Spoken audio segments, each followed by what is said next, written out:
अधिक मास म्हणजे काय? भारतीय परंपरेत अधिक मास का येतो? अधिक मासाचं महत्त्व काय? आणि त्या अधिक मासाचा आपल्याला कसा फायदा होतो? आपण त्याचा कसा फायदा करून घ्यायचा? या सगळ्या प्रश्नांची उत्तरं तुम्हाला मिळतील जर तुम्ही हा व्हिडिओ शेवटपर्यंत बघितला तर. नमस्कार, मी Prachi. Welcome back to the giving soul. या चॅनलमध्ये तुम्हाला आपल्या भारतीय परंपरेत केले जाणारे सण, उत्सव असतील किंवा संस्कार असतील. संस्कार म्हणजे लग्न, मुंज, मंगळागौर, डोहाळ जेवण, या सगळ्या संस्कारात जे विधी केले जातात त्या विधींची माहिती. शिवाय हे संस्कार चालू असताना आपली जी पारंपरिक गाणी आहेत जी आपण म्हणतो, मग ते डोहाळे असतील, मुहूर्ताच्या ओव्या असतील, घाणा भरणे असेल, मंगलाष्टक असेल, मुंजीशी रिलेटेड गाणी असतील, हा सगळा कॉन्टेंट या चॅनलवर उपलब्ध आहे. त्यामुळे तुमच्याकडेही काही लग्न मुंज असेल, डोहाळ जेवण असेल तर तुम्हाला हे चॅनल नक्की उपयोगी पडेल. त्यामुळे हा सगळा कॉन्टेंट तुम्ही स्वतःही जाणून घ्या आणि तुमच्या पुढच्या पिढीपर्यंतसुद्धा पोचवा. त्याच्यासाठी हे चॅनल नक्की सबस्क्राईब करा.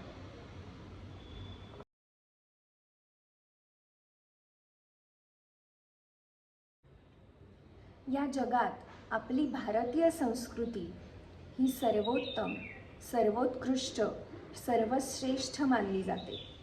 शिवाय या संस्कृतीला अतिशय पारंपरिक असा व्रतवैकल्यांचा, संस्कारांचा, पूजापाठ असेल, या संस्कृतीला या सगळ्याचा वारसा लाभलेला आहे. आणि हे सण असतील, उत्सव असतील, व्रतवैकल्य असतील, या सगळ्यामधून भारतीय संस्कृतीने माणसाला नेहमीच काहीतरी संदेश, शुभ संदेश, त्याच्या आयुष्यात काही मूल्य, त्याचं आयुष्याचं मूल्य कसं वाढेल, त्याच्या आयुष्यात व्हॅल्यू ॲडिशन कशी होईल, हे सगळं या सण उत्सवातून हा सगळा संदेश आपल्याला मिळत असतो. त्यामुळे या सण उत्सव व्रतवैकल्यांचा खूप फायदासुद्धा आपल्या सगळ्यांना होत असतो. तर असाच एक ॲडिशनल एलिमेंट भारतीय संस्कृतीतला म्हणजेच अधिक मास. तर या अधिक मासालाच पुरुषोत्तम मास, ज्येष्ठ मास, किंवा अजून मराठी भाषेत हवं असेल तर धोंड्याचा मास असं म्हणलं जातं. अधिक मास म्हणजे काय ते आपण आता ऐकूया. अधिक मास म्हणजे काय तर अगदी थोडक्यात सांगायचं म्हणजे अधिक मास म्हणजे 12 महिने सोडून एक वाढीव महिना. म्हणजे जर 13वा महिना आपण काउंट केला तर त्याला अधिक मास असं म्हणता येईल. शिवाय त्याचं अजून लॉजिक समजून घ्यायचं असेल तर सौरवर्ष आणि चंद्रवर्ष जे हिंदू पंचांगात सांगितलेलं आहे त्यातला फरकाचा ताळमेळ राखण्यासाठी 12 महिन्यात एक 13वा महिना ॲड केला जातो. तर याच महिन्याला अधिक मास असं म्हणतात. अधिक मास कधी येतो ते आता आपण ऐकूया.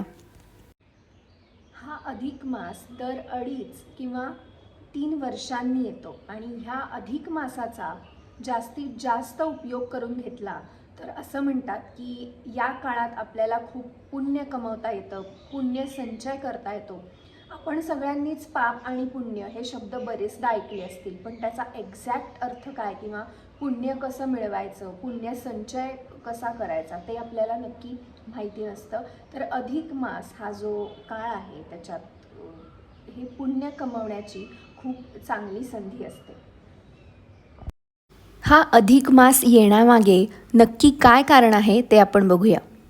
अधिक मासामागचं अजून एक कारण म्हणजे चांद्रवर्ष आणि सौर्यवर्ष अशा 2 पद्धतींनी वर्षातले दिवस आपण मोजतो. तर आपण चांद्रवर्षाप्रमाणे जर का दिवस मोजले तर ते होतात 354 म्हणजेच 354. आणि आपल्याला सगळ्यांना माहिती आहे आपण जे सौरवर्ष मानतो त्या सौरवर्षाप्रमाणे 365 म्हणजे 365 दिवस आपण एका वर्षात धरतो. पण चांद्रवर्षातला हा जो फरक आहे की आणि सौरवर्षातला म्हणजे 365 वजा 354 म्हणजे हा जो फरक जर आपण बघितला तर तो 11 दिवसांचा फरक असतो. आणि असे 11 दिवस म्हणजे 3 वर्ष, म्हणजे जर 11ला आपण 3 गुणलं तर 11 त्रिक 33, म्हणजे 33 दिवसांचा साधारण 33 दिवस झाले की साधारण 1 महिना आपल्याला मोजता येतो. त्यामुळे हा जो चांद्रवर्ष आणि सौरवर्ष त्या चंद्र सूर्याच्या गतीतला जो फरक आहे तो फरक भरून काढण्यासाठी मी आत्ता जे लॉजिक सांगितलं 11 × 3, तर तो फरक भरून काढण्यासाठी हा 33 दिवसांचा महिना पंचांगात जोडतात, हा अतिरिक्त महिना, आणि याच महिन्याला अधिक मास असं म्हणतात. या अधिक मासात काय काय केलं जातं ते आता आपण बघूया. आणि या अधिक मासात काय करतात तर दानधर्म, व्रतवैकल्य, पूजापाठ, नामस्मरण हे सगळ्या गोष्टी अधिक मासात केलेल्या असतात. आणि अधिक मास हा विष्णू आणि श्रीकृष्ण यांना समर्पित केलेला असतो. शिवाय आत्ता जे मी तुम्हाला 33 आकडा हा सांगितला तो कसा आला की 365 वजा 354, म्हणजेच सौरवर्षातले दिवस आणि चांद्रवर्षातले दिवसांचा जर आपण फरक काढला तर तो 11 दिवसांचा येतो. आणि 11 3 वेळा जर का साठत गेले तर तो 33 आकडा येतो. त्यामुळे अधिक मासात 33 या आकड्याला महत्त्व असतं, कारण हा अधिक मास दर 2.5-3 वर्षांनी येतो, म्हणजे दरवर्षी येत नाही हा मास. त्यामुळे आपल्याला दरवर्षी दानधर्म, पूजापाठ जे काय करून आपण पुण्य कमवतो ती संधी दरवर्षी मिळत नाही आपल्याला, ती 2.5 किंवा 3 वर्षांनीच मिळते. त्यामुळे सुद्धा या अधिक मासाला जास्त महत्त्व असतं. त्यामुळे 33 वस्तूंचं दान करणे किंवा फळांचं दान करणे, वस्तूंचं दान करणे, 33 मेहूण किंवा जावयाला 33 गोष्टी देणे, असं पण लोक करून पुण्य संचय करण्याचा प्रयत्न करतात. मग शिवाच्या मंदिरात कोणी वाती जाळतं किंवा प्रदक्षिणा घालतात, नैवेद्य दाखवतात, हे सगळे व्रतवैकल्य ही अधिक मासात केली जातात. आणि असंही म्हणतात की अधिक मासात केल्यावर आपल्याला जर बाकीच्या 12 महिन्यात करायला वेळ मिळाला नसेल तर ते अधिक मासातच करून घ्यावं, कारण त्याचा आपल्याला जास्त फायदा होतो. तर अशा प्रकारे या व्हिडिओत आपण अधिक मासाचं महत्त्व, अधिक मास म्हणजे काय, अधिक मास का येतो, त्याला अधिक मास का म्हणतात आणि त्या अधिक मासाचा आपल्याला कसा उपयोग करून घ्यायचा ते बघितलं. त्यामुळे तुम्ही सुद्धा तुमचं काही दानधर्म करण्याचं राहिलं असेल तर ते सुद्धा तुम्ही या अधिक मासात करू शकता.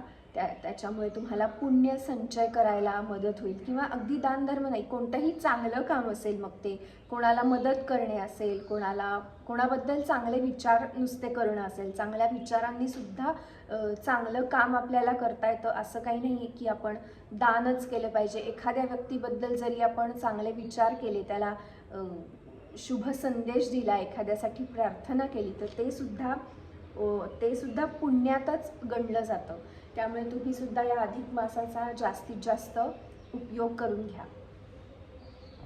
आणि हा व्हिडिओ तुम्हाला आवडला असेल तर हे चॅनल सबस्क्राईब करा. आणि या चॅनलवरचा बाकीचा सुद्धा अतिशय युजफुल कंटेंट आहे, जसं मी म्हटलं विधींची माहिती, गाणी, मंगळागौर माहिती, डोहाळ जेवणाचं गाणं, गुढीपाडव्याचं गाणं, असं सुद्धा या चॅनलवर खूप युनिक गाणी अवेलेबल आहेत.